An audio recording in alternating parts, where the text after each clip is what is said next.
Good evening, everyone. It is 6:02. Apologies for the short delay.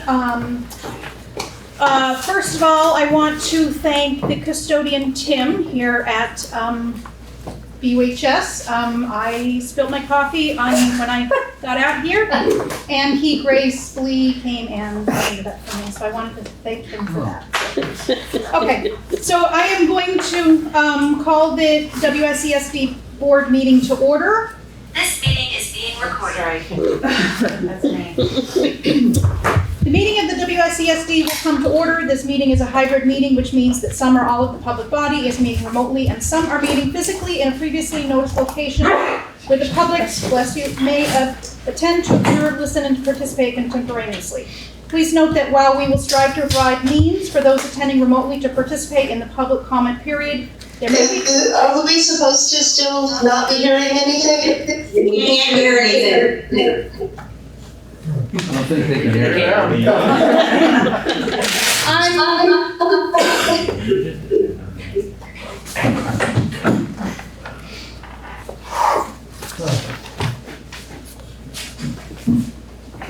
Try talking again. Try talking again. Can you hear me now?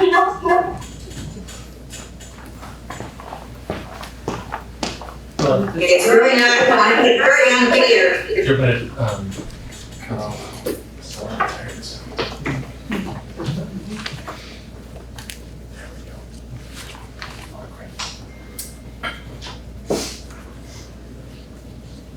Okay, try again. Can you hear me now?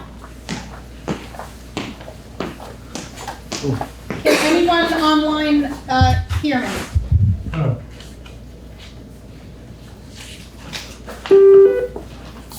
Can anyone online hear me now? Try now. Can you hear me now? Yes. Wonderful. Okay, so I am just reading my normal beginning of the meeting statement. Please note that while we will strive to provide means for those attending remotely to participate in the public comment period, there may be technical difficulties, thank you, or reasons that otherwise prevent or interrupt remote public participation. Therefore, it is important to note that the open meeting law only ensures the public's right to participate and comment at a public meeting by attending at the designated physical location as posted in the notice and agenda. If a member of the public or of the public body has technical difficulties accessing this meeting remotely, please alert us by email. In the event of a technical difficulty that cannot be resolved, we may continue the meeting if necessary to time and place certain. Please note that all votes taken during this meeting that are not unanimous will be done by roll call vote in accordance with the law. Okay, so we do have an executive session, 2 executive sessions, one of them starting at 8:20. We need to be very prompt, so we are going to be very mindful of the times of the agenda items. Kelly? Yes. Just a reminder that for the future, also acknowledging the meeting norms. I can read those right now if you'd like. Sure. Use WSESD board meeting norms. Use sensitivity when discussing school matters. Engage in respectful and non-judgmental listening. Assume positive intentions. Be accountable for impact. Board discussion should include all voices equally. Be mindful of each other's time and shared responsibility. Thank you for that reminder. Thank you. So now we will move on to student matters. We are 1 minute late getting into this agenda item, but hopefully we will pick up steam. So we have 10 minutes budgeted for student matters. Are there any students here who would like to speak or anyone online? But classified as student matters. I will ask a second time. Students who are online or students here who have any items for the board, questions, concerns? I think what's really important for our school, so where should I look? Should I look at the camera?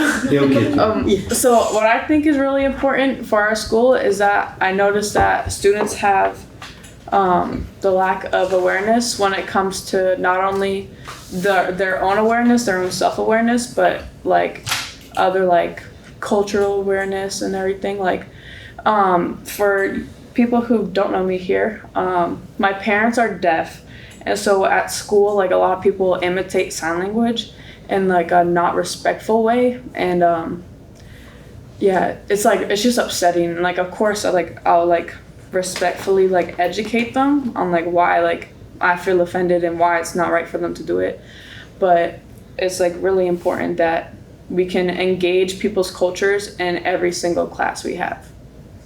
So yeah. Here. Well said. Yeah. Thank you very much. Any other students who would like to bring anything to the board? Okay. So then it's 6:07. We are going to move on to the introduction to the new student representatives. Deborah, would you take them to? So I would like to present Alora Lawyer, Okay. and I would like to present Jaden Gonzalez. Thank you very much. Thank you. So,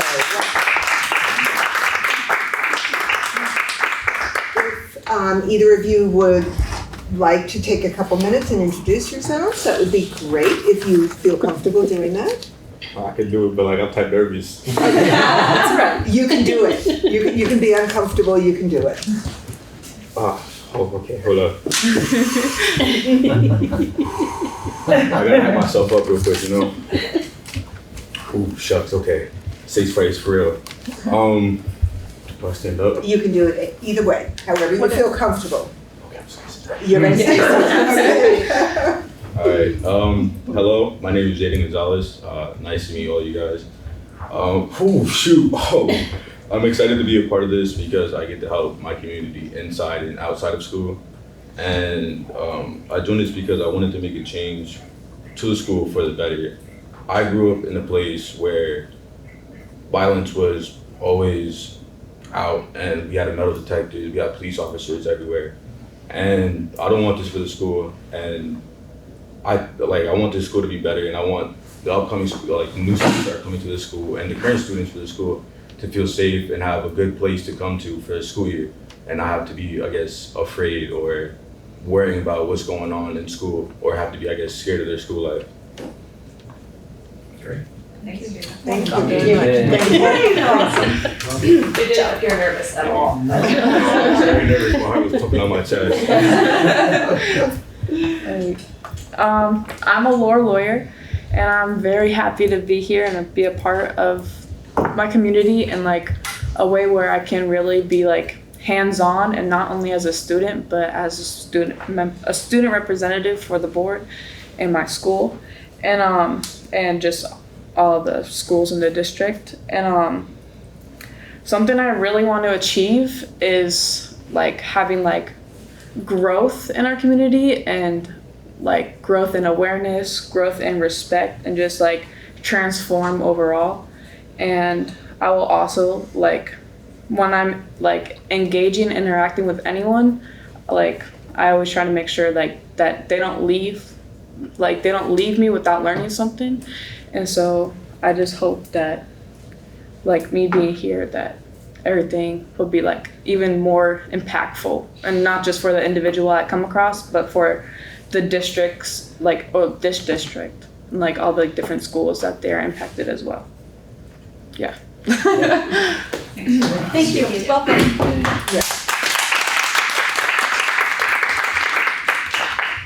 So we are now going on to the administrative report. My apologies to the board for sending the presentation out to you so delayed.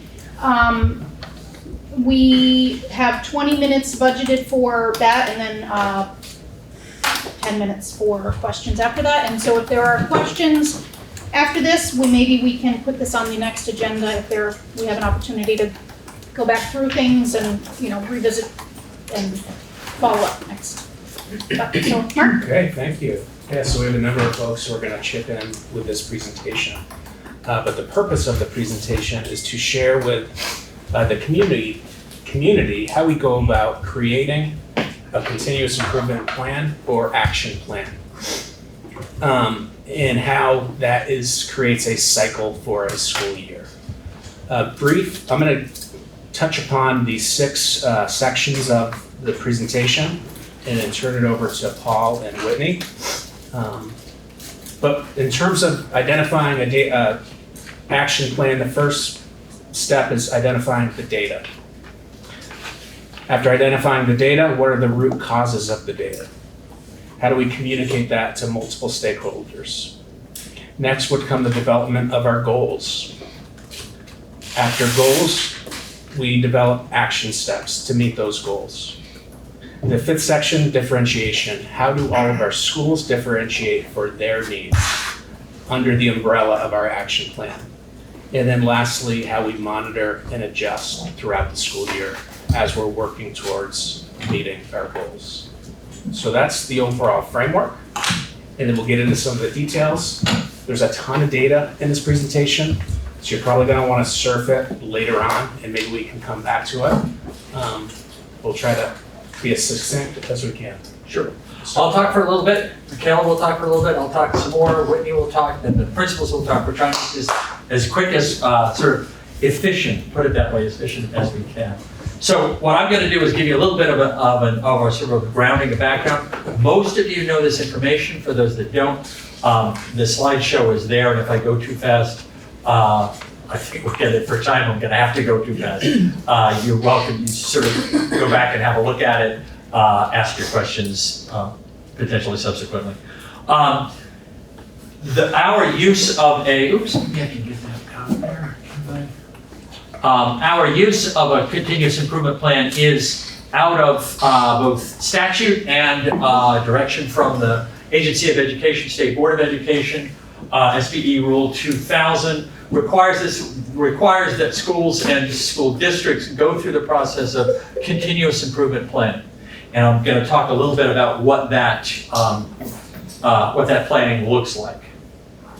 As Mark pointed out, we've got a set of steps that we go through, and this last step really takes us back to the beginning step. So it is a continuous process. In fact, in many cases, the improvement science says that you want to think of this as a wheel kind of rolling you up a ramp. You go through the process, one time you move up, you go through the process again, you keep moving up as you roll forward. And I'll go through each of those. I'll go through some of those, and then others will also step in. Michaela, you're first. I can stand here, is that cool? Yeah. We just wanted to start to highlight our work towards really centering equity in all of our work, including the development of continuous improvement plans. So instead of just assuming that it's implicit, we just wanted to take some time to make it explicit and say that we're working towards centering and integrating equity in everything that we do in our district, including when you switch to the next slide, which means that we're looking at not just the outcomes, but also how do we get to those outcomes. So it's not just, it's also the process that matters, not just the outcome that matters. And really looking at data collection, and a lot of the continuous improvement plans, we have these goals of improving at certain percentage points, but making sure we have all the information we need, which is also part of the loop that Paul talks about. And making sure that not only students, but staff also feel included in the process and also in our buildings, so that focusing on just highlighting meaningful inclusion for all students, not just having certain students in the building as a goal, but how that looks matters a lot as well. And the last thing is working on student programming and making sure one of our goals as well, improve how students are interacting and building community, is to have a lot of going out of the building and doing things and interacting with the community and working towards having a field trip for every grade level. So the kids are interacting in the building and are interacting with the community in a variety of ways. And this is one of the ways that we center our work for our continuous improvement plan and our current year's theme, which is connecting our diverse histories, which I'm gonna say a lot, probably every time you see me. Nice. All right. Thank you. Thank you. So we, at this board meeting, have talked a fair bit about data. Oops, skipped ahead. Goodness gracious. There. And these are the data sources. Oh, actually, I'm going to step back one more slide. I do want to make a little bit of a clarification. Data sort of isn't all one thing. There are long-term data sources that we have, sources like the yearly statewide assessments, the every other year youth risk and behavior surveys, the annual climate surveys that we do. Some data are on a much shorter time, or graduation data that is even sort of a longer term. Probably get a graduation rate each year, but if you think about the whole process of graduating, that's a long-term piece. There are shorter-term data sources like our benchmark assessments that happen 3 times a year. Attendance data is an ongoing, it's sort of much more continuous. We can look at that on a monthly basis, for instance. Behavior data we can look at it on a much shorter time frame. So the data have different cycles that they come in. And so as a result, we can think about long-term goals based on long-term data, but we can also think about more short-term, call them process measures, or use some of those shorter-term data sources to measure our progress as we go along and give us an indication of how we are doing in terms of those longer-term goals. So as I say, the data cycles are variable, and data sources may change. Starting this past spring, we had a brand new statewide assessment implemented. Unfortunately, those results are not yet ready. We've just heard from the Agency of Education that they will be delayed. Those official results will be delayed a little bit longer. So those data sources can change over time. Another example of that is in some schools, some of the elementary schools, we use a behavior data capture tool called SWIS. We're now switching across schools to something the high school has been using for some time, Educator's Handbook, also known as Incidence Plus. So as these cycles are variable, as we get short-term data coming in on a shorter cycle, longer-term data coming in, there has to be a constant update of the data. So it's not a static picture. And there may be points in time when we'll pull all the data together and look at it, particularly if we are sort of in this improvement cycle. But as soon as we do that, there will be other data that will ultimately change the picture a little bit. So we have to keep dipsticking and looking at the data as we go along. There. These are the examples of the data sources that we use. Student assessment data, as I mentioned, the SBAC, now the BTCAP, benchmark assessment data, diagnostic data, formative assessment data. Climate data, the panorama surveys that we've spoken about at length, also the youth risk behavior survey. We have special education data, including child count, special education determination regarding inclusion, least restrictive environments, and we have the Vermont annual snapshot data. That's a data source that I think folks are relatively unaware of, and it's just been updated. And if you look for Vermont snapshots education or something like that, you'll find them. And it's a profile of the school district, or you could drill down to an individual school, providing data that the state collects on a whole series of sources. And as I say, that's just been updated. And we have other data, the behavior data, attendance data, graduation rate. Okay? So a variety of data sources. And what we really want to figure out, the process, is what are the data telling us about greatest needs for our students? That's our needs assessment. Why do we think these needs have arisen? We would go to what's called root cause analysis, trying to understand what are the underlying factors that are determining those areas of greatest need. And then what do we think will have the greatest impact and most efficiently to improve those areas that we're concerned about. So needs assessment, root cause analysis, and a theory of action. When we look at data, this is an example of a protocol that we might use to look at data. Often it's important to identify what are the preconceived notions that we're coming into the data with and try and eliminate those. What assumptions, what preconceived ideas, so that we can objectively observe the data. What you observe without reaching conclusions or giving recommendations is often hard for all of us to not jump to, oh, that's because this, or I see we're not doing X, or we're not doing Y. The first step is really just saying what you see in the data. I see that our graduation rate is 87% or it's 85%. I see that our scores for the SBAC, the old SBAC data, were in general increasing up until the point of the pandemic, and then they fell. Those sorts of observations of the data. And then we interpret the data. What are the relationships? What do we think is going on there? Consider implications for practice, reflect on the, and sort of what works, what's missing, what needs to change for teaching practice. We review the process, identify the next steps, and then we come back and again to look at the data subsequently. So that also is a cycle that we can use to look at data. And I'm talking really fast, I apologize. These are the areas of growth, we'll move that out of the way, that we identified for the coming year. I won't read them all to you, but they are about these things: academic success and literacy and math, student climate, parent survey data, perception of student data, youth risk behavior. So these are all the data sources that we use. These are the observations that we made. This was in June, last June. Oops, I keep moving up there. And then one step that we can also take is, once we've identified data issues, we can start to ask ourselves, why do we think these issues, these problems of practice are occurring? One of the ways to get at it, where's Deborah? Deborah? There you are. You mentioned the fishbone diagram from the state's manual. We actually often, in the past, we have used what's called the 5 Whys protocol.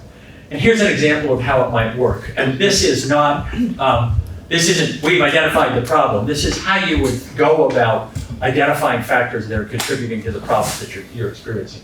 So if schools are showing low math and literacy scores, we can ask ourselves, why do we think that is? And for whatever reason, students are not able to display the content knowledge in a manner that's showing up in the scales that we use, like proficiency, percentage proficiency on large scale assessment.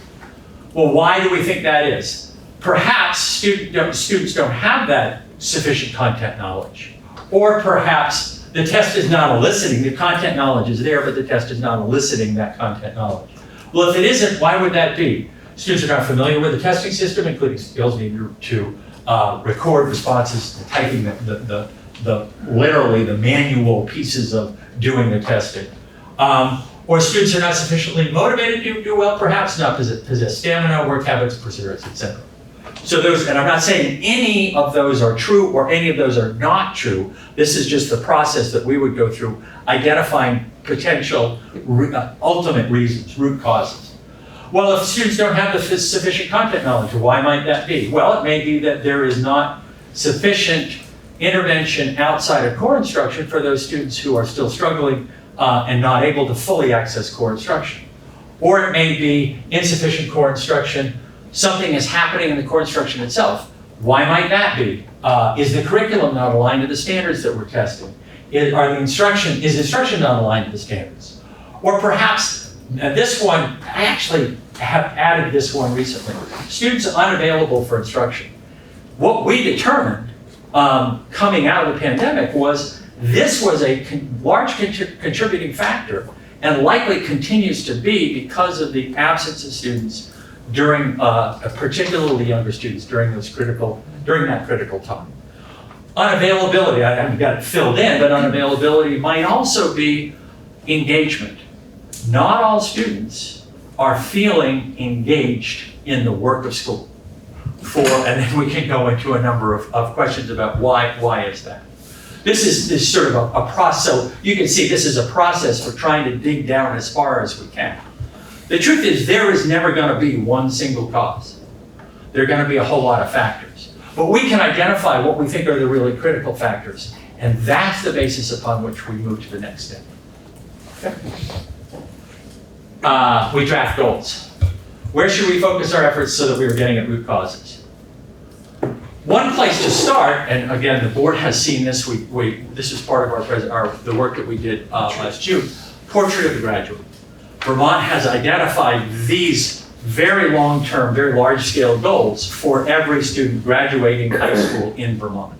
And we can use this as sort of a benchmark for comparing and giving us a sort of a weather vane for where we need to go. Compass, that's a better term, compass for where we need to go. And we, as a part of the process with the board last June, identified 4 major goals. And we'll use this to sort of have a little bit of a transition to the next presenter. I'll present the first two. By June 2024, the overall proficiency rate in literacy for WSESD students will grow by 10% from June 2023 results as measured by these measures. We identified student literacy as a critical component. And based on data that has indicated that student literacy has taken a hit in the last several years, particularly as a result of pandemic. Second goal, the percentage of 3rd through 12th grade students reporting that students at my school are kind to each other will increase by 10% over June 2023 ratings. Same question is reported on the annual student climate survey. We chose this particular question, I think, as a proxy for a sort of an overall climate view. If students are feeling like, and again, based on the data that we had that indicated that more of a problem was being experienced by students in student-to-student interactions than in student-to-teacher interactions. And so this is sort of a proxy for how are we going to improve the climate? How are we going to make it more engaging for students feeling more welcome, more able to be in school? This is the sort of the piece that we'll use to look at that. And then Whitney's going to talk some. With a couple of other goals that we developed through the same process. One of them being thinking about our kids who are on IEPs and really wanting to give them access to core content and making sure that they are in the classroom with their peers. Shooting for 80% of kids who are on IEPs in the classroom, in the general education classroom, at least 80% of the time. This was a number that last year this time was in the 50s.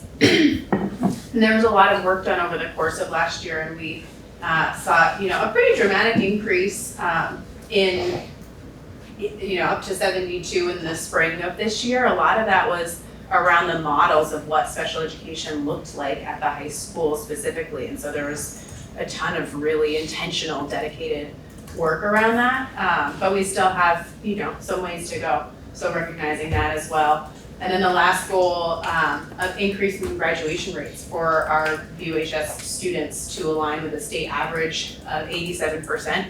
We don't yet have the 2023 data, so when we do, we'll share that with you. That's just not a number that we have yet, but we know that historically from 2022, it is currently below 87%, so aiming to at least get up to the state average.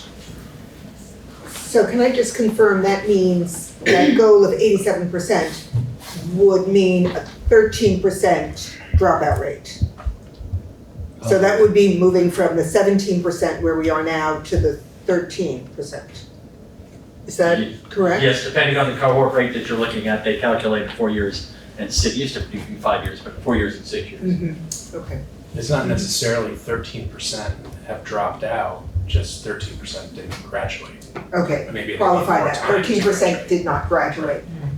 So that, Which is of course that 17% that did not graduate, that cause for major concern. Right. Mm-hmm. That's right, yeah, it's a goal. so that 13% might include ones who go on to adult basic education or graduate with a GED or attends that. Yep. So that it's not, they don't necessarily never attain a high school diploma. So it's the 13% who did not graduate BUHS. Or did not graduate with their 4-year cohort. Right. Mm-hmm. So they could take a 5th year, they could they could be enrolled in adult ed, they could be have decided to pursue education in a different way. Mm-hmm. Okay, thank you. Yeah, no problem. Just forward, just Oops. Oh yeah, this is me. Sorry, this is mine. So if we have a goal, those goals that we identify, Then the question is, how do we get there? And what we're suggesting, this is as part of improvement science, you identify a theory of action. If I do this, I expect this result. In this case, if we have more consistent, regular use of academic and behavior data that will allow us to better meet the needs of all students and lead to strong, better use of the data will allow us to meet the needs of students and lead to stronger engagement and academic proficiency. That's a theory of action that says we need to use data better, more effectively. Theory of action, professional development in both social emotional learning, the SEL framework, executive functioning, and academics, the science of reading, implementation of the new math and literacy curricula. In those realms, that will accelerate learning. And coordinating our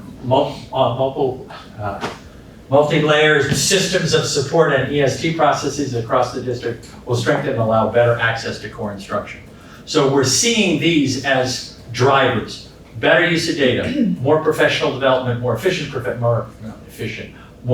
professional development, coordinating our MLSS EST process. Those are the drivers that are gonna get us to where we wanna go. Now it's back to you. Yes. Yes. And so the next step that we look at is how do we prioritize our action steps? We've got our main goals across the district, so what is that gonna look like? And so this summer, some of the work that we did as a leadership team on a retreat was really thinking about district-wide, what are some strategies that we wanna use that will support these goals that we have. So these were some things that we agreed as a district, these are some of the things that we're going to do as a school moving forward. And it was interesting to me looking at these tonight before talking with all of you and thinking about our upcoming professional development on October 10th. We have a professional development day for all of our teachers and paraeducators. And really, all of these can be connected to sessions that we are making available to folks that are in-house, using our local expertise within our buildings and within our systems to present on a variety of topics. So thinking about teacher well-being, there's a session on accessing Invest EAP and those resources for teachers. How can we make sure that teachers, everybody knows, they get the spiel at the beginning of the year, this is accessible, but actually providing a space where people can look into those resources, that's an option for a session. There's sessions on behavior, so we've looked at including students in increasing those inclusion rates. And so looking at our behavioral systems, there's a session on trauma-informed de-escalation and how that aligns with ABA practices and what that looks like in our schools. And there's a session on executive functioning that everyone's going to have access to with Allison Posey. She's going to present in the morning to half of the district and then in the afternoon to half of the district, because that just feels so pivotal that work on executive functioning really translates to more kids accessing and being meaningfully engaged and meaningfully included, not just in the classroom, but like Michaela was talking about, being really a part of the classroom community. So that's another piece. And it was just really exciting for me to be looking at all these things and saying, oh my gosh, yes, this is exactly what this whole day is about. And that's just one example. Really, all of these things are woven very intentionally through the course of our school year. But I just wanted to share that as one example. I won't read all of these to you. And the next thing that we look at is just differentiation for our school sites. So knowing that those were some strategies that we agreed were important for all of us to focus on. But this is not gonna look the same at Academy School as it does at Guilford. That wouldn't be reasonable. So what do schools individually need to focus on at their sites? And how can we create a space to share what's working well at different sites so that we can replicate that where it makes sense in ways that it makes sense? And also intentionally individualize based on the resources and the needs at the different sites across our district. So knowing that we're all working towards the same goals, but how we get there and what that looks like is going to be different. And so that brings us to links for each of the schools in the district. So these are the individual CIP plans for each school. So we have our 3 goals for the district and the agreed upon strategies, and then each school takes those and makes sure that they are tailored to the needs of their individual sites. So I think principals, we're going to share a little bit about what that looks like. Yeah, so maybe we'll start with John is going to give an example from Guilford Central, and then Keith is going to give an example from Vance, and then Kate is going to talk a bit about process. So for Guilford Central School, the goals that were agreed upon are really, they came out of the sessions we had in June. Going back in July, working with my action planning team and with my EST MLSS team, we began to look at the data. We started to think in terms of what our academic schedule would be for the coming year. We mapped it out. We thought about, in terms specifically of literacy as one of the big goals for the CIP, how we can ensure that based upon the data we had from the spring, that the cohorts that needed the most support receive that support. So how we used our resources, how we use our teachers, how we structure our schedule, things as simple as ensuring that the literacy classes, if possible, all occurred in the morning, as we were able to divvy up our human resources, knowing that for most children, their prime learning time is that 8:30, 9-ish time through lunchtime. And so really focusing our structures in our schedule and our human resources around that academic goal of improving literacy scores. And I'm saying that in a context where we have a fairly high functioning EST MLSS system. It's been the work of many years. It's continuously improving that process and those structures. So that's one example. That work began in June, July, and August with 2 teams. That was the EST MLSS team. We're looking at academics. With my PBIS team, we went back to looking at our climate survey results. We went back to looking at our behavioral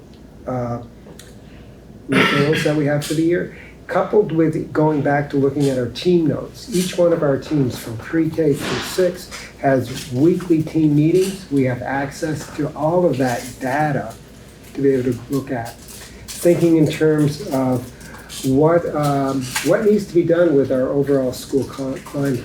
How do we improve kindness? And kindness, as Laura was talking about, is how do people interact with each other, the respect, just giving each other the benefit of the doubt, of best intention, of being present for each other.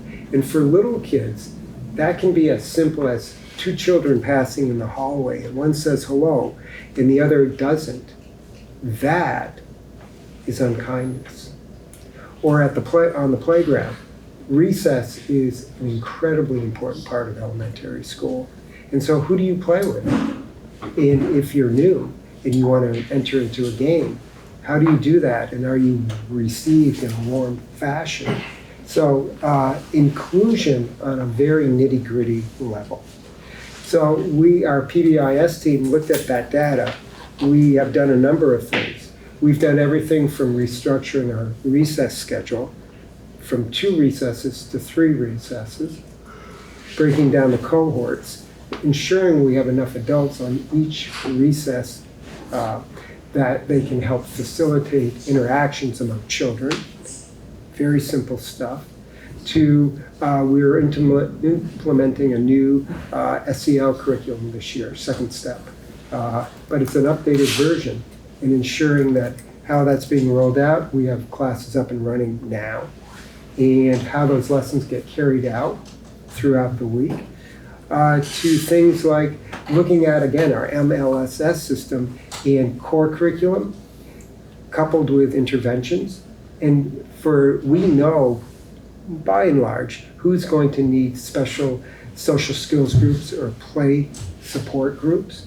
having those up and running in September, not waiting, but getting right to it, to things like our after-school programs, and where we are offering kids opportunities, mixed age groups, grades 1 through 3, Lego Club, soccer, grades 4 through 6, Lego Club, and this is robotics, and soccer. And you have mixed age groups of kids. And so kids are getting to know each other. And fundamentally, when people know each other, when children know each other as human beings, they treat each other as such, as human beings. So that is really a very practical ways that we're taking the CIP and we're making it alive at Guilford Central School.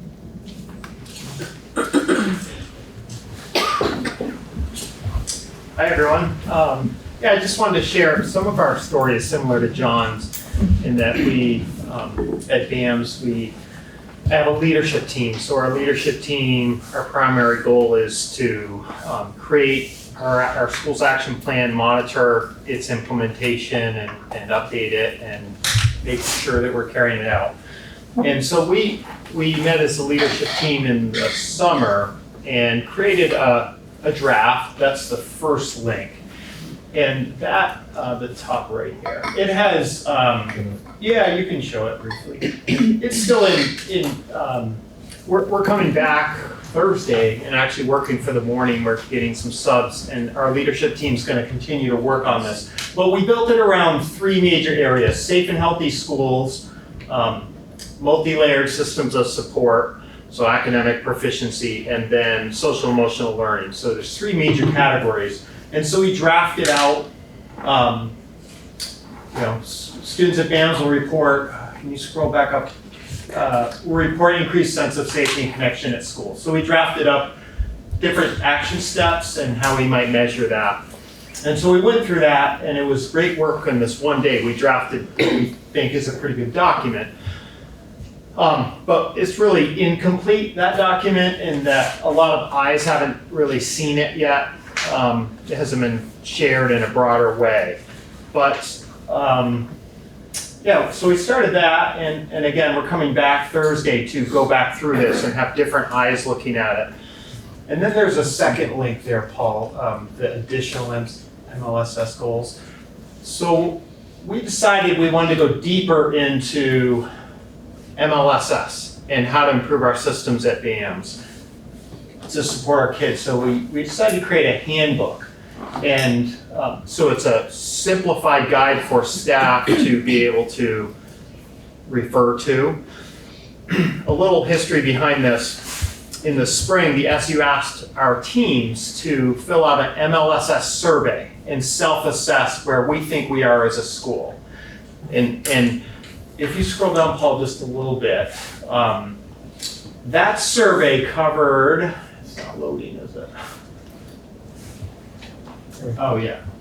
So scroll down a little bit. On the left, there's eight sections. The first one's universal screening process. And on the left, these were the survey categories. So universal screening process, that's word for word what they were looking for.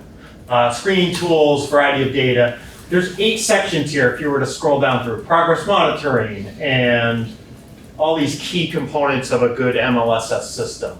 Database decision making. And so we self-assessed on these, and on a scale of 1 to 3, 3 being like it's fully implemented, it's really working well. And like a lot of the schools, I think we were either 1 or 2 in a lot of the areas. We know that we're doing some of it, but we don't have it fully in place and feeling like this is really awesome. And so my team, which was the great thing, was the team created on each of these 8 things separate goals or separate action steps to. So for example, universal screening process, it defines what it looks like, and then we created our own kind of steps. The timeline will be implemented to ensure consistent delivery of school-wide assessments. So we got all these things, and it's pretty lengthy. It will be, the hope is that we can self-assess in the spring and feel like we've made a lot of progress in these areas. So I'm hoping to make this the center point of our staff, professional development, staff meetings, and looking at all these different kind of actions that we can take to monitor academic progress, but also we have goals around social emotional and school climate kind of stuff in the regular action plan. So I'm excited about the work, and we centered everything at the top around those SU goals, around increasing literacy, least restricted environment, and basically feeling kindness, equitable community. So yeah, just wanted to share a little of the work we're doing. So those are two examples. Every school has their own plan that's tied to the umbrella SU plan. And I think our next slide is an activity that we did as a leadership team, and Kate's going to share how she has used this tool. I'm just gonna say that we are beyond that time, but we were ahead of time anyway, so we have about 7 minutes before this category we popped over to. We're right at the end. So, great. So we had done this activity during our admin retreat this summer, where we talked about how the action steps that we're gonna take, how we'll keep the CIP, the continuous improvement plan, alive, and our own school goals throughout the year. So it's not just a document that we make and all this work that gets put into it and then it's just a document, but how do we keep it alive and really improve on our work to meet our goals?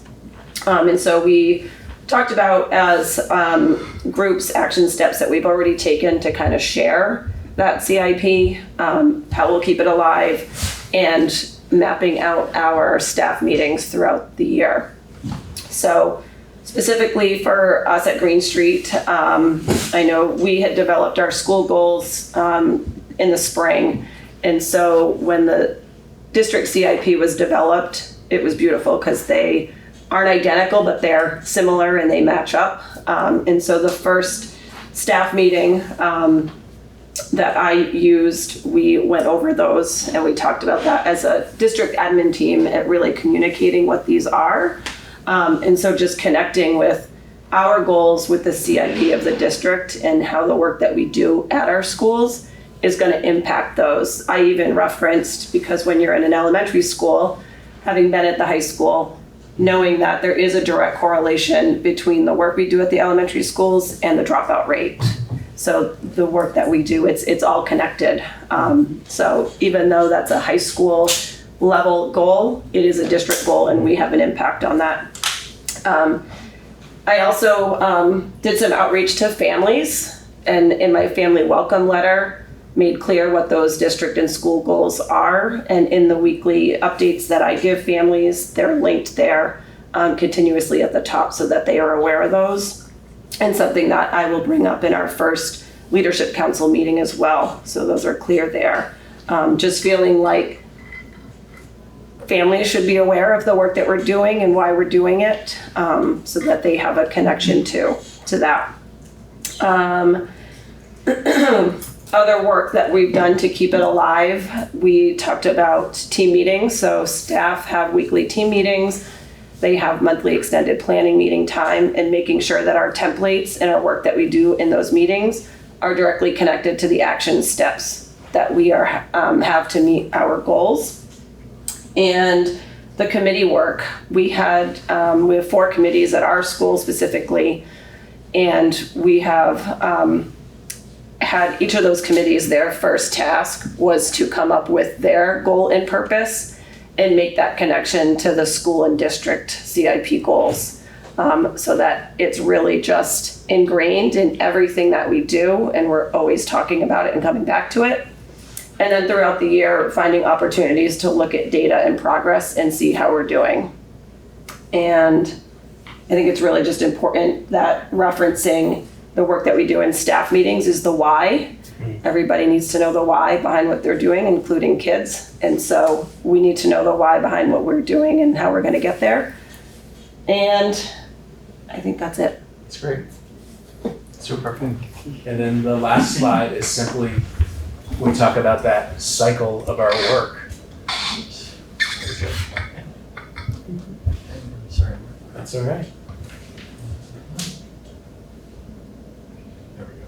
Yeah, but so the last slide after that is just shows the cycle of our work throughout a school year and how we continuously come back to the action plan.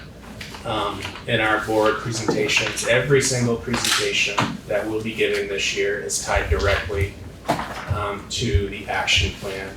And we try to time them throughout the school year where it makes the most sense for that presentation to occur. When we have the correct data, that's when we'll present it. So that's a ton of information. If there's time for questions, great, or comments. But that's kind of an overview. We have about 3 minutes before the end of this topic. Tim? Okay, just very quickly, I'm glad that you mentioned that you brought it up with Leadership Council. I think this should be the focus of the Leadership Council discussions at every school at the first meeting. What could be more important than how our students are learning or not learning and what the school is doing about it. So thanks for that. The questions, I have too many. I have a suggestion that perhaps board members, the public, students can write their questions, send them to Mark or Kelly, who can compile the questions to continue the discussion at the next board meeting. This continuous improvement is just a critical part of what we all do, not just the administration, but how the board makes decisions, how we allocate funding for professional development, for the budget. It's just critically important that the board acts with data also. My suggestion is that we send our questions to continue the discussion at the next regular board meeting. Sure, we can do that, yeah. If board members send me questions, I can compile them and ship them off to Mark, and anyone in the community, if they have questions, they can send them to Mark. They can send them to me as well, but it'd probably be more efficient to send them to Mark, and we can continue this conversation. Then I just have one really quick question. A lot of there's talk about Panorama. When is the next Panorama survey scheduled for? The student climate survey and the parent climate survey are scheduled for mid-year around February. Okay, thanks. Okay. All right, so it is 6:54. We are 1 minute early, everyone. Unless someone online have a question? Okay. So the second thing on the admin report is it was brought from one of the leadership councils to our last meeting about streamlining and digitizing onboarding process for new hires. Mark, we did talk about that, and you. I don't know if Mike is online. Is Mike here? Yeah, I think he was going to speak to that, but we're always looking for ways to be more efficient. I don't know if Mike wants to speak to that. I am here, Mark. I don't know much about what was previously discussed, but I can say this, as we look at the new hire orientation, I was just wondering if there's some things there, some modules that we could put online. Frank and I will be talking with Tyler, who is our HRIS vendor. We're curious to see if they have a learning module system. A learning module system is simply just a repository of training programs that the agency, the school district can utilize, and therefore we could sort of create a sort of an on-demand group of training programs, sort of a catalog of training programs that people could access, and maybe we could look at gaining some efficiencies that way. And that's sort of an approach that sort of a best practices in terms of human resources. Thanks, Mike. Thank you. So we will move on to the consent agenda. Is there a motion to approve the minutes of September 12, 2023? So moved. Thank you, Deborah. Is there any discussion? Not hearing any. All those in favor of approving the minutes of September 12, 2023, please signify by saying aye. Aye. Any opposed or abstentions? Okay. Now we move on to public comment on non-agenda items. 10 minutes has been set aside for that. Is there anyone online who would like to speak public comment on non-agenda items?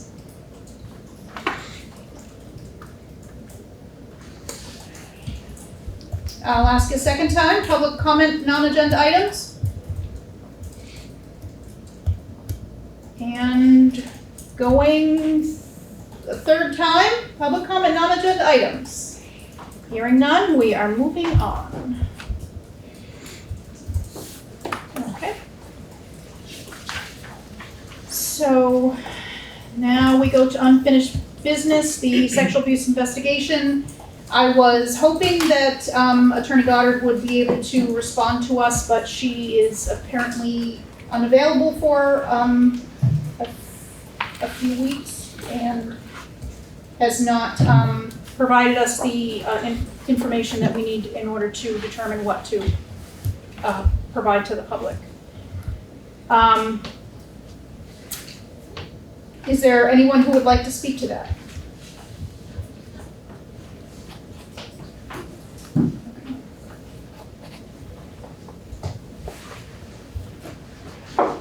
Okay, then we will move on to the Policy and Amendment Committee. Deborah?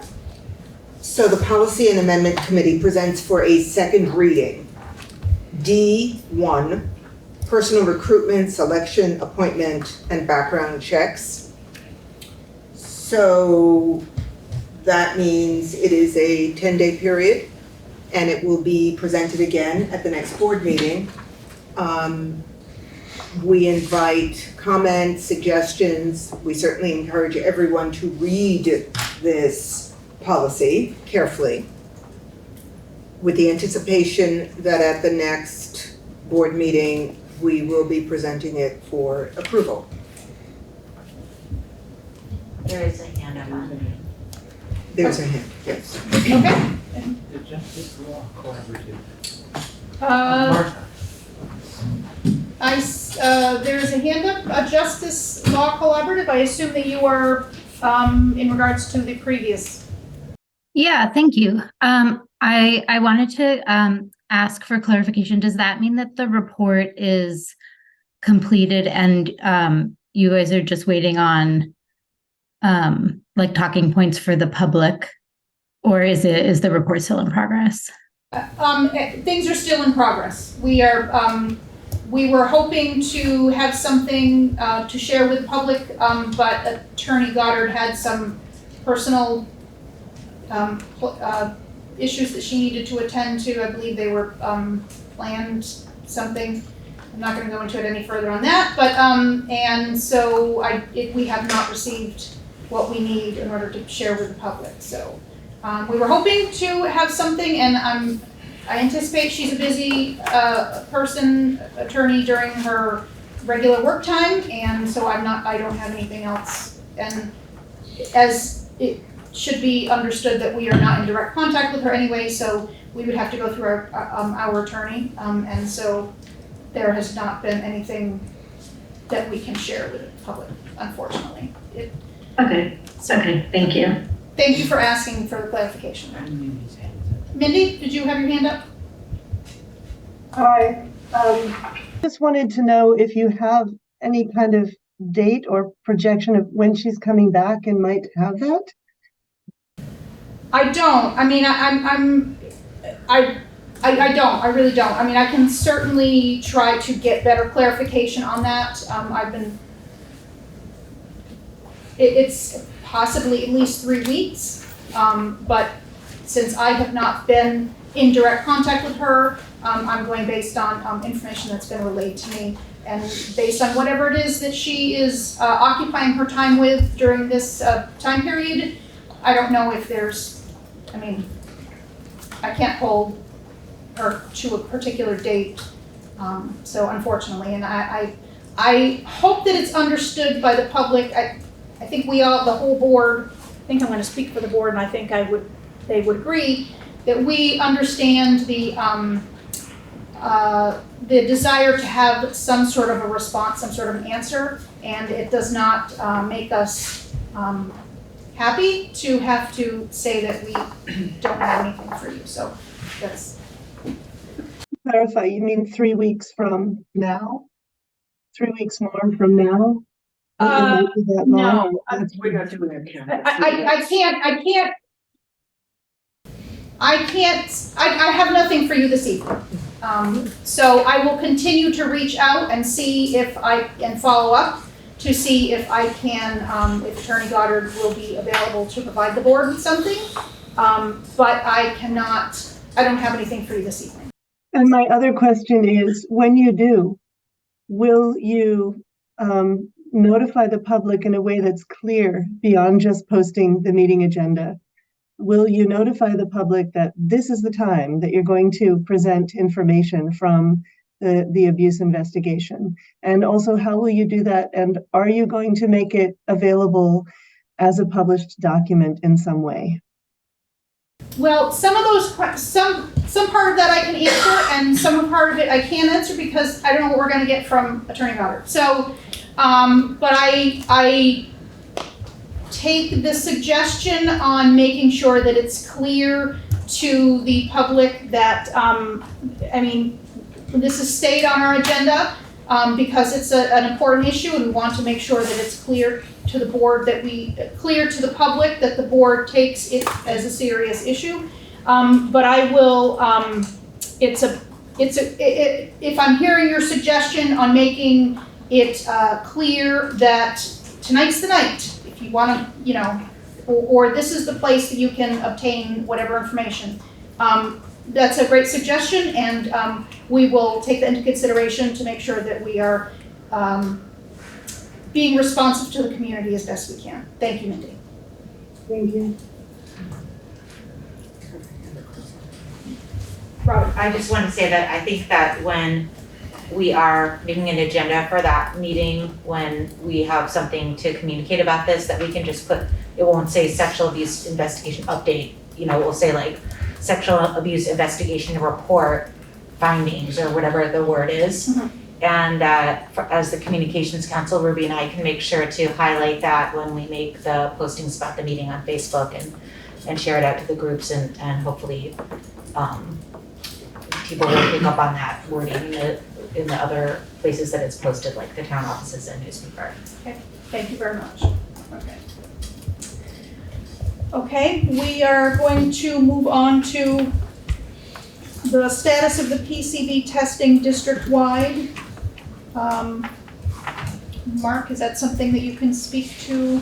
Yeah, I think we spoke to it last time, but all of our schools have been tested. We received results from all 3 Bracktown schools and Vernon. Oak Grove had some remediation work done over the summer. They're in good shape. That work has been completed. They will be receiving another air sampling test in a couple of weeks. But all in all, we feel like we're in a good position. And just moving forward, feeling very good. Any questions? Tim? Yeah, so Deborah and I attended a conference on PCBs, and the representatives from the Agency of Education, the Agency of Health, and several superintendents spoke. The superintendents made dramatic presentations that this could be the most disruptive thing that could happen to their schools. You know, imagine closing down Guilford School and where are the students going to go?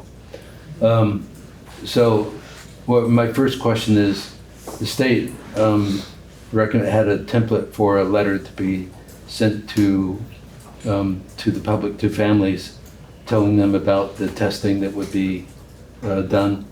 Has that kind of letter been sent out to our families in the district? Typically from each school, each individual school. Each individual school followed the template? We sent them in June. I received it from my kids' school. Okay.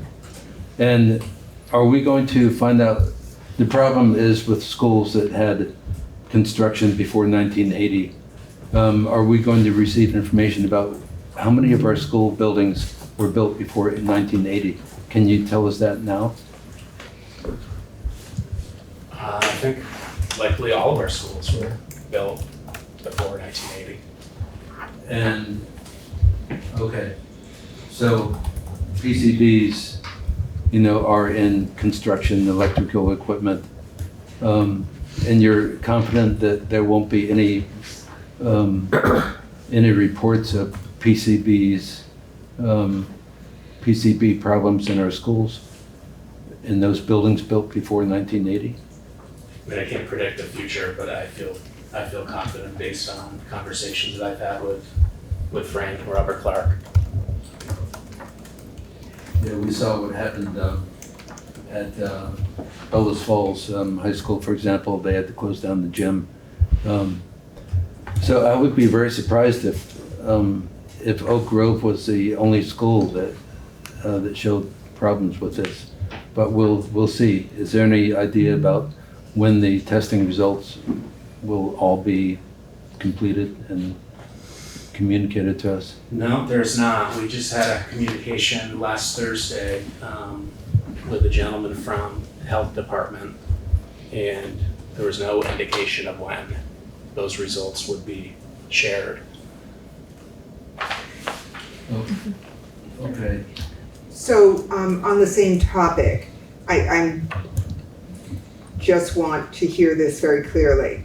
Vernon and the 3 Brattleboro schools, meaning the 3 elementary schools, are clean in terms of PCBs. Yep. Okay, in terms of Oak testing. Grove is doing another round, has to do another round of air testing on second week of October, I believe. Wow, that is incredibly good news. What a relief. So we are still waiting in terms of the other schools, Guilford and Dummerston and Putney, as well as this complex that we're in right now. Okay. We had our testing in July, Mhm. so we still haven't received results, and other principals have shared that the state is very busy with flood response right now, and so that's really slowed down the test reporting process. As well, only 4 Yeah. labs are doing the testing in all of the United States. Yes, I mean, that's what we learned, and it's kind of remarkable in a dreadful way. And just so everybody knows, PCBs are highly carcinogenic. They cause cancer, they cause neurological problems. They're created by one company in the world, Monsanto. And all of us have PCBs in our bodies right now, everybody in North America. But it's a matter of what level. It's just nasty stuff. So if we can get through this testing without any further disruption, that would be an incredible relief. Yeah. Did they do this at the Birch Street and Canal Street buildings also, or just the elementary and middle and high school? I don't know the answer to that question. I can look into that. Okay. And just as a follow-up, what we learned is that Monsanto is sending representatives and filming when testing is taking place. Did that occur in this district? Just wondering. Was Monsanto on site?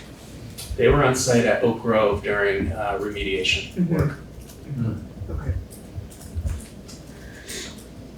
Okay, if there's nothing further on that, we will move on to the board vacancy.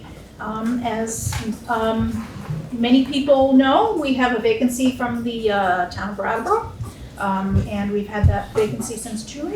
And our deadline just passed on last Friday.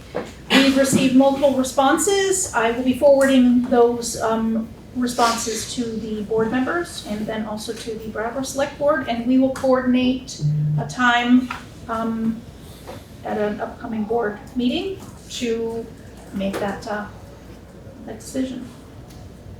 Any questions? Will that be at our next board meeting?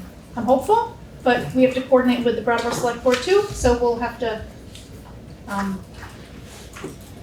work that out. So I'm hopeful. So just logistically, Does anyone happen to know, are our board meetings on the same day as the select board meetings always? They are, my understanding is they are the opposite Okay. Tuesdays. They're usually that, but I think the last time it happened, it was during their budget season, so they started having extra meetings, and they were having one like every week, which is how it ended up aligning on the same day. I think there was also like a 4th of July adjustment or something for them. Yeah. If I recall. Yeah. But would it be appropriate for, for this board to empower a representative? I mean, like, how can we do this as quickly as possible in a way that? We could certainly do that if this board would like to, if that's what the board would like to do, is empower someone to go to the select board and obtain those responses and bring them back to this board. We can certainly do that. Well, can you clarify, in the past, I realize this is kind of new territory, it's not like this has happened a lot, but my understanding is this is, we're turning to the town in part as a courtesy. It's not as if they're rifling through them and saying, well, you should do that one. So ultimately, it's presenting to them and seeing if they have any opinions. And then, do they approve it, or what happens there? It's been told to me that the Brattleboro Select Board could respond to us in writing. When we went through this process in, I think, November, I believe they wanted to actually physically or sort of like be a part of, so that's why we coordinated a meeting at that time. My expectation would be that I would offer each of the applicants an opportunity to come and also speak to the board, a couple minutes. And so if the Brattleboro Select Board would like to just do it based on what they've submitted, then that's fine. If they want to actually hear what they're saying, then that's where the logistics get kind of a little bit difficult. But they are not making the decision. They are not making. They're advising. They are just providing their suggestion, their advice. I have a recommendation that I just think that we should ask them to consider the candidates that we have received so far at their next meeting and get back to us with any recommendations before our next meeting. I don't think that we need to draw it out to be like, we have a meeting and then they get to like watch our meeting and have their own meeting and then we get to decide at the following meeting. Like, that's too many meetings. Is the board in agreement with moving in that manner? Yes. I wonder if it makes sense to have an individual, a board member plan to attend that meeting in case there is discussion or questions that arise at that time. That sounds sensible. Okay. So do we want to designate a particular board member to go?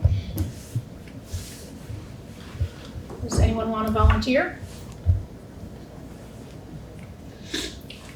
Well, when is, the next question is, when is that meet? The other interest. Sorry. Well, then you miss a regular board meeting. It's not on the same night. Oh, right. So it's next, it's the 3rd of October? It's usually the first and the third Tuesdays. Thing here, but. Because they were on the 7th and the 19th. I remember I particularly asked a few years ago if they could stop having if we could stop having our meetings on the same night as their meetings, so I'm pretty sure that it's on the staggered weeks there.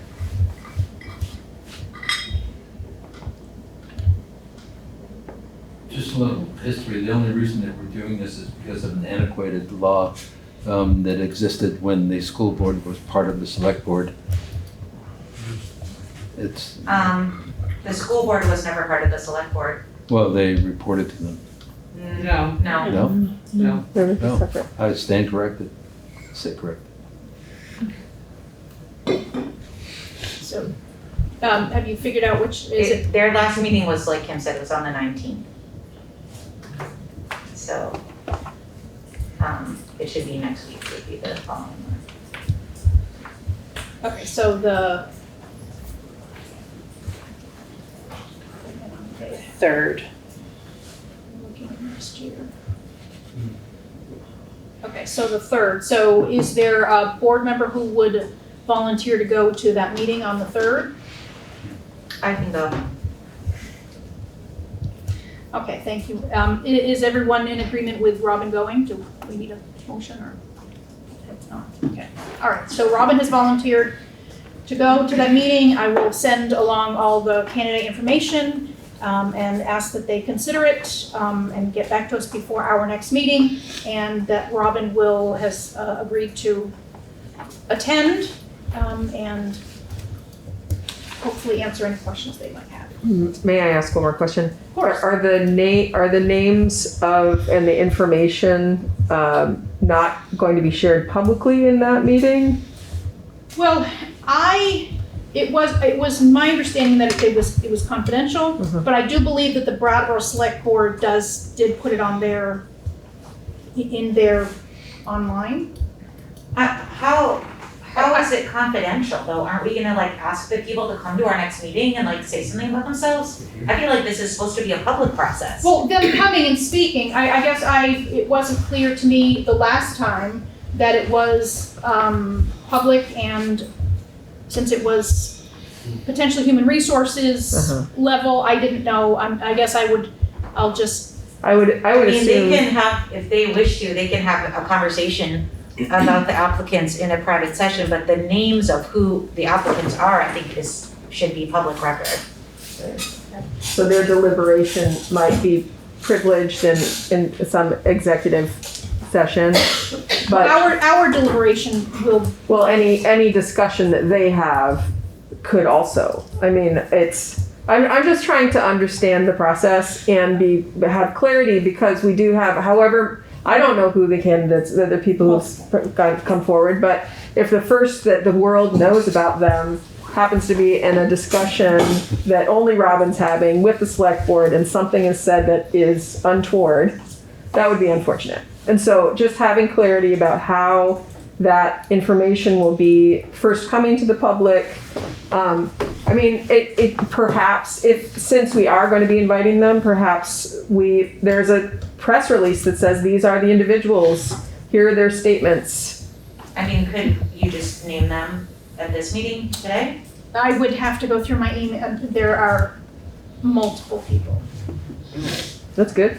I mean, I feel like. Yeah, so I'd have to go through my emails. People were like weirded out last time this happened about feeling like the process was not transparent. So I would like us to be as transparent as possible. Perhaps I can send, when I send out the information to you, the communication council, and maybe you can put out the names of is that something that you could do and say these are the people who have applied? I mean, I think so. Typically, we report on things that are happened in a meeting, but I think I don't know. Well, as part of the communication about coming to the next meeting. Yeah, I think we could probably do that. Yeah. Yeah, sure. Okay. And we could do that before next Tuesday. Yes, probably not tonight at the end of this meeting, but maybe tomorrow I can get those all that information out to each of the board members, and then you'd have them, so then you could. Yeah. Thank you. All right. Any other questions on the board vacancy? Okay. And we are moving on to new business, policy amendment committee. So I'd like to start with a motion to rescind LSP 11, which is video security cameras, which will be superseded by E15, which will then be presented for a first reading. So I move to rescind LSP 11 video security cameras. Is there any discussion? Just to clarify, so do we not want to have an active policy between now and when the new policy goes into effect? The procedure that we went through when we had to do this, before I could present the new policy, it had to be rescinded. Okay. To me, logically, it seems as if it would be the other way around, but I was corrected at that time. Perfect. So E15 is actually already in place, an old version of it and a new version of it is what's being presented. Thank you, Ann. Right, So thank basically, you. we're trying to get rid of the VUHS policies and make them district-wide. Yeah, thank you. The E15 is not a new policy, it's an amended policy. Right. So, seeing no more discussion, all those in favor of the rescission of LBP 11 video security cameras, please signify by saying aye. Aye. Any opposed or abstentions? Okay. Okay, thank you. Just to clarify, that one that we just rescinded was a UHS specific policy, which is redundant with a district-wide policy that already exists and is being updated. Yes. That's correct. And Okay, now we move on moving to- along, there are 3 policies being presented for a first reading. And again, a first reading is a 10-day period. We are inviting comments, suggestions. We'd like board members, admin, and community members to read these policies. The first one that's being presented is E10, School Crisis Prevention and Response. E10. The second policy, again, a first reading, is E15, Security Cameras. And the edits are in red. And the third policy that is being presented is F9, Student Substance Abuse Prevention, formerly known as Student Alcohol and Drugs. That did not seem to be an appropriate title for a policy. And this, when you take a look at it, is significantly amended. And you can see it with the red. So again, the recommendation, please read these policies, or for comment and suggestions, please send them directly to me or any member of the policy committee. And the members of the policy committee are Tim, Ann, and Eva. Eva's away right now, so if you do have comment, please send them to Tim, Ann, or Deborah. Madam Chair of the Policy and Amendment Committee. I'd like to talk at the next Policy and Amendment Committee meeting on October 3rd. This is particularly of interest to our student representatives. We're going to be discussing the student conduct and discipline policy, which in its present form, I feel needs revision. It's a very punitive policy right now. It doesn't include restorative justice. I noticed in the CIP plan that one of the goals, I think, is the reduction of suspensions, or am I making that up? The reduction of suspensions, particularly of marginalized students of color. So this is going to be an important revision to the student conduct and discipline policy. We're looking forward to a lively discussion on October 3rd. On October 3rd, that meeting takes place. It is hybrid, so it can be Zoomed. The agenda will be posted and the Zoom link in a couple of days. The meeting begins at 2:30, it ends at 4:30. It is recorded, and the recording is posted on the website. But to reiterate Tim's point, take a look at that policy, please. as it exists and read it. And go online and look at the agenda, and you will definitely see the policies that are coming up. We are working to go through every one of the safety policies, as well as multiple others. And the agenda is posted. It is posted already. Great, good. Yes, and it's a long agenda. Yes, it's quite substantial. With links, lots of links. With links, yes. Thanks to Mo Hart, with links for every policy. And the policies already show edits that are recommended by the VSBA. And so thanks to Mo, and thanks to Barb, who is actively working as part of the policy committee.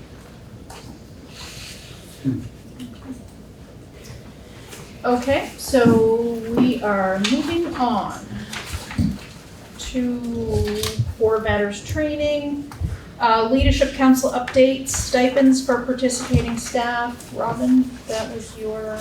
Yeah, that was the recommendation of one of the leadership councils last month, and so I wanted to see if is it a recommendation for that from the administration or what people think about that idea. Mark, we spoke about that a few days ago. Yep. I think the next step with that recommendation would be to refer to the collective bargaining agreement, and I think there's likely a path for that, but we would want to follow the contract. So there's something already in there about when teachers are invited to do things that are outside of the contract hours. Yes. Yeah. So I can follow up on that. Okay. And come back with a recommendation. Question. Would this be a recommendation for stipends for teaching staff only or for admin also? I thought the proposal was for teaching staff, but we could include admin. Are you making that suggestion? No, I would be opposed to it. Okay. No offense to the admin, but. What, can you explain why you'd be opposed to it? It's a can of worms. Does that mean that admin would get stipends for attending board meetings and and then what about parents and students? They're part of the leadership council too. They participate, but they don't get stipends. There's some inequity there. It just seems really messy. People volunteer all the time. We board members, we get a small stipend. That's nothing compared to the hours that we put into this job. But the spirit of volunteerism is important, and everybody volunteers in this district. I just think that leadership councils, a meeting of parents, guardians, students, staff, and admin and board members should remain voluntary. Should we get extra stipend for doing our leadership council work? I don't think so. I mean, I'm getting paid $7,000 to show up to these leadership council meetings. So I don't feel like against teachers getting paid to come to them. But I do think that there's probably a difference in what the contract specifies for administrators about, what is the scope of their workday versus the teachers. And the leadership council that came up with this idea was doing it, I believe, with the intention of increasing staff participation. So they noticed that there was some kind of barrier for people participating from their staff, and that was their idea, that this maybe could help people be able to show up and participate. I think that it's definitely a richer conversation when there's a mix of parents, teachers, and administrators than when it's just parents and then the one administrator. So I think that is a really worthwhile goal, and we can talk about if this seems like the right solution to help us reach that goal or not, but I don't think that it's against the spirit of volunteerism. And I would assume from most of the teachers I know that they are spending a great deal of free time doing their work. So it's not like they just show up and then like, it's 2:50, bell rang, I'm out of here, there's already a lot of free labor that we're getting from teachers. I think one thing that would, well, one of the many questions I think that would need to be addressed would be where would these funds come from? Would they be coming from the board funds, or would they be coming from something in the administration's budget, and how much would these particular stipends be, and that sort of thing. But it sounds like from our previous conversation, from now, it sounds like you, there's some follow-up stuff that you need to get. So. How do you do that? Deborah? I think we do need to, if we're opening this up, I mean, administrators fall into a very different category from teachers, and that is not to minimize the amount of time that administrators put into these extraordinarily long meetings. So I think we need to look at the entire picture if we're looking at teachers and staff. And by staff, I presume we also mean paraprofessionals. So it's pretty broad. I would also like to suggest, I mean, this came up at the last meeting or conversation about, maybe it was with you, Mark, about community members receiving a stipend. There are plenty of community members that attend leadership councils with hardship. They have children. And I don't know, I think if we're opening it up, we need to look at the whole picture. Can I just as someone who's at the leadership council meeting, I think in relation to what you were sharing, Robin, you know, for teachers, if we're asking teachers to attend a meeting, you know, they're bringing their professional expertise to the table, they're attending as school staff, and the idea of the Leadership Council, as I understood it in the articles and the bylaws, was that a robust Leadership Council will include half community members and half staff. Mm-hmm. Totally 100% agree. Mm-hmm. That kind of opportunity to have staff and community together is like golden. That's an amazing opportunity. The question is, and I don't think any schools have had staff clamoring to be part of this team, and that's not because the staff don't want to be or somehow don't believe in volunteerism. It is quite the opposite. Staff are serving in a lot of different committees, different teams. Many of those take place during the contracted day. Staff are there well after that time. It really comes down to, you know, what is possible and feasible. And so it does put us in a position, right, if we're supposed to have leadership councils that are half staff, but we really have no way to actually say to staff, I can't say to staff, you need to be on the LC, then I'm not really able to fulfill that goal. You know, we have a series of teams at Dummerston School that staff participate in, and the Leadership Council is one of them and should be one of them. It does bring up a problem when some people are in a team that meets during the school contracted day, and some people, you know, are on a team that meets at 5 o'clock at night. Mm-hmm. Recognizing that some teachers have been there since 6 a.m. So I think that's just, you know, it's a very different situation, and I think that should be acknowledged. Add one quick thing, just doing some quick math in my head. I mean, you're probably looking at 8-9 days a year and an hour to an hour and a half of time. So it's probably like not an issue. Right. It's a small. To me, it appears to be a small amount. Maybe $300 a teacher for the year. So it doesn't seem like a lot of money to me, but and I don't. You know. Yeah. Ruby? I just wanted to clarify that I think the policy does, how I read the part of the policy is not that there would be a 50-50 split, but that no more than 50% would be staff. Mm-hmm. And so at Putney, for many years, we had very little to no staff. Mm-hmm. There was a time when the principal was the only staff who was there. And so we struggled at that time. But I think one thing that we discussed was could the Leadership Council be a committee assignment? And that doesn't solve the problem of the working hours, because some of them are outside of working hours, but that might be something as you look at the association contract, that may kind of be in line with how to make this work. My concern around staff is that we do have some very dedicated office staff and potentially paraeducators who attend. Our teacher leaders, one of them is not a teaching staff.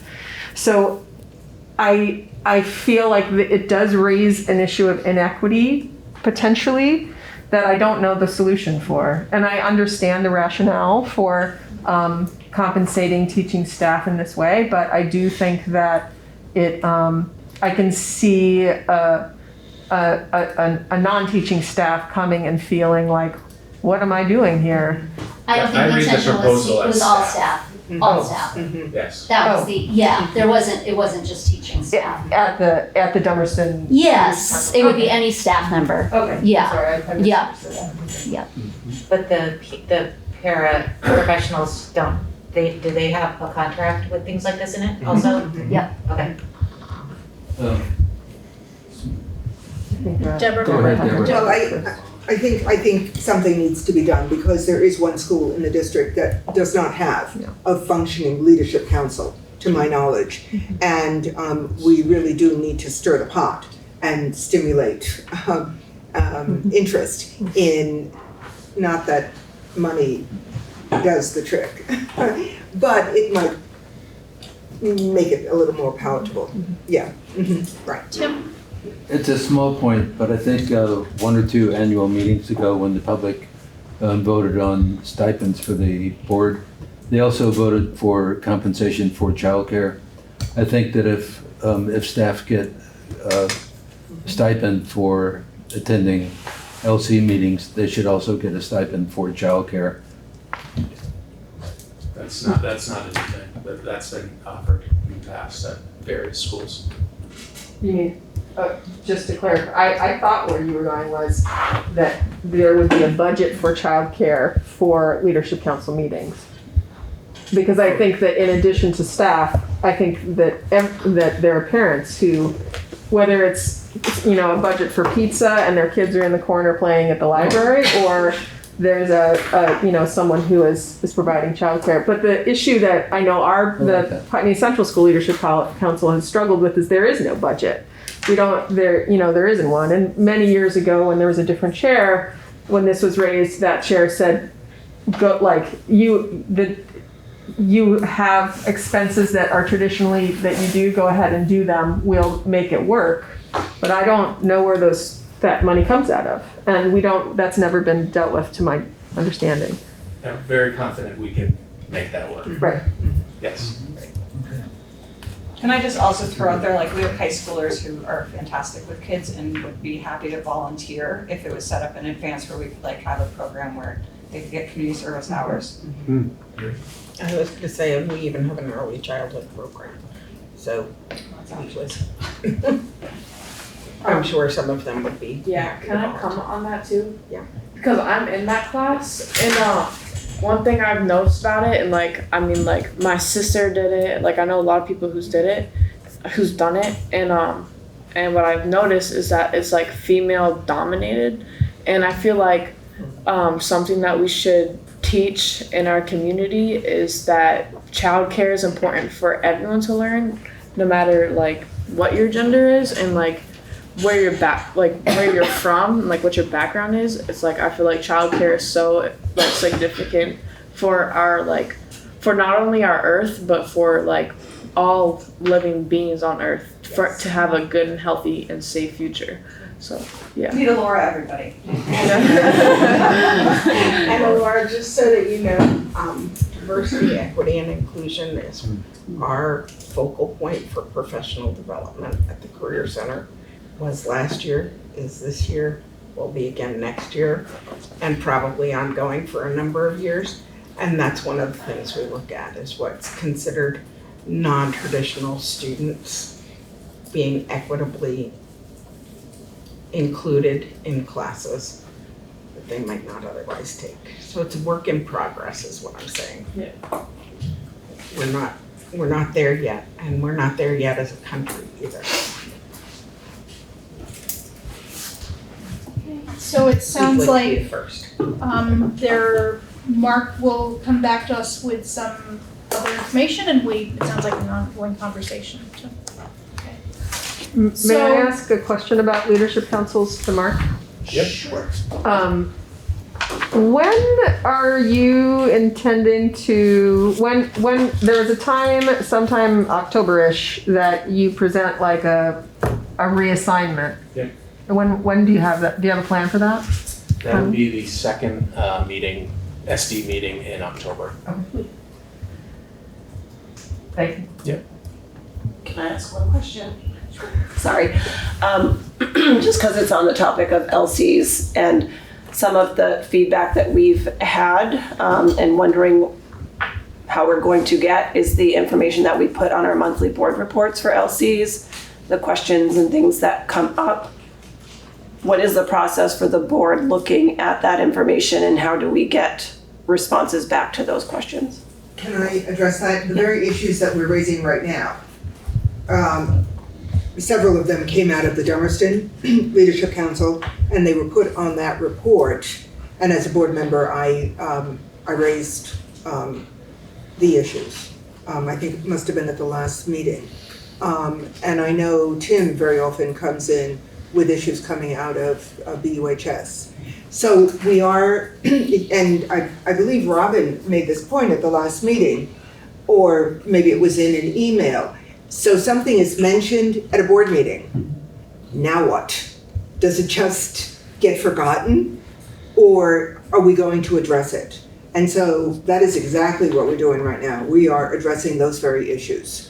I mean, I think it's an excellent point. I am concerned, and I have expressed this, that when the issues are placed at the bottom of the monthly report, wow, where is it? It's not up, it's not front and center. And I really would love it to see reorganized so that we have a report on these issues from every school that is just these issues. I would think that would give it prominence, a bit more than at the bottom of a lengthy report. Well, it's at the bottom of an administrative report. I appreciate that, but what I'm saying, whatever language I'm using that's incorrect, it's at the bottom of the monthly administrative report. And I think it gets buried there. And I don't think it's front and center for the community to see it. Where if that same information were just to be pulled and presented as its own report, or perhaps in addition, pulled and presented as its own report, it has prominence at that point. I think there's a tension between wanting to uplift and highlight what we're doing at all of these various leadership councils, with also not wanting our regular board meetings to become excessively lengthy. And so there's been sort of a pendulum of like, used to be every council was invited to report out at every board meeting, and then it was like, just read the minutes, and if there's anything that needs to be talked about in the meeting, we'll pick that out of it. And then it felt like they were getting totally ignored, so then it was like, okay, put these things back in the report, and now we're coming all the way back to, let's hear from each one at each meeting. I think probably we can think a little bit more about how to create a system where things that really need and people want them to be discussed at the board level can come to that without us needing to give a summary of every single leadership council meeting. Yeah, I think that if we have a representative from the board on every leadership council, that person could be used to answer a lot of those questions for our leadership council, instead of them just being on a document that never gets responded to. And that then begs the question too of who will be on my leadership council, because I don't have someone. Right, it was Lana. Yep, so I'll need someone. It's a new board member, whenever. Hopefully very soon. Okay, right. So now we are moving on to board subcommittees. I listed 3 here just because in the past there had been issues raised by those 3. And I know that the Policy and Amendment Committee, they have something, but I don't know if the Communication Council, the PPEC has anything, or any of the other committees have anything in particular they would like to bring up. The Programmatic and Performance Equity Committee is meeting on October 1st, which is a Sunday, a little bit abnormal, but that's when we could meet. And there's an in-person location at Putney Central School, and we will be discussing pre-K in our district and equity of access to pre-K. And the public is welcome. That's all I got there. And nothing from the Communications Council, I don't think. We can report out on our meet and greet. Oh, yes. One person came, she was from Dummerston. We had a great conversation with her. Did not manage to recruit any Brattleboro people. No. But it was a really robust conversation with that. A new parent at Dummerston. So that was really actually a really good conversation. Yeah, I think it would be worth doing again, and not only when we're trying to like address a crisis of a vacancy on the board. So from policy and amendment, addressing an issue that came up at an earlier board meeting having to do with class size, especially in the younger grades.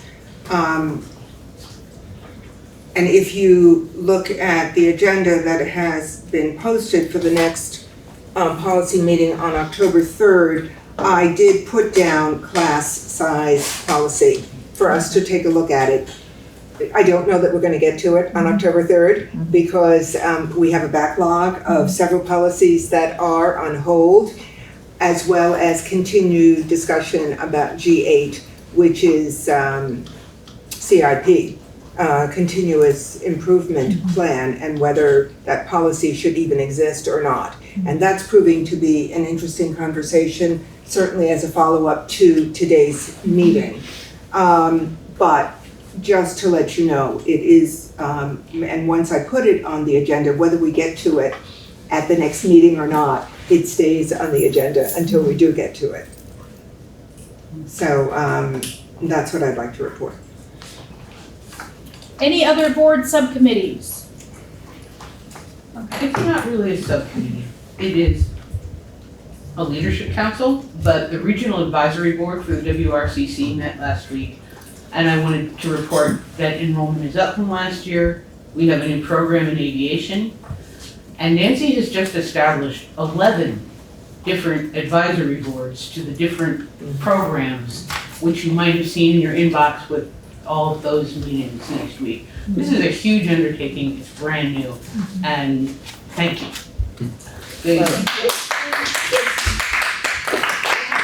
They've been happening, but they have not been robustly happening. So we are upping the ante a little bit. Anything else from board subcommittees? If not, then I think we're going to take a break while we.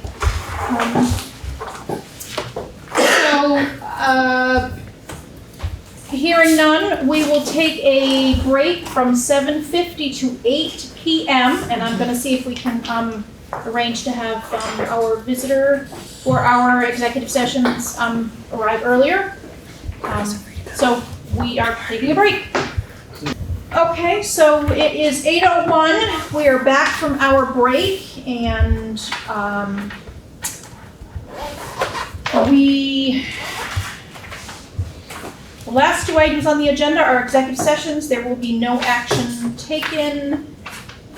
So I'm going to ask if there is a motion to find that premature general public knowledge would clearly place the public body or person involved at a substantial disadvantage, with the understanding that subsequent motion will be made to go into executive session under 1 VSA 3131D, grievances other than tax grievances. Is there such a motion for such finding? So moved. Thank you very much, Anne. All those in favor of that finding, please signify by saying aye. Aye. Any opposed or abstention? Okay, thank you. So now I'm going to ask for a motion to go into executive session under 1 VSA 3131D, grievances other than tax grievances, and invite in Mark Spino and Attorney Pietro Lynn. Is there such a motion? So moved. Thank you, Deborah. All those in favor of going into executive session as indicated, please signify by saying aye. Aye. Any opposed or abstentions? Okay, we are in executive session at 8:02.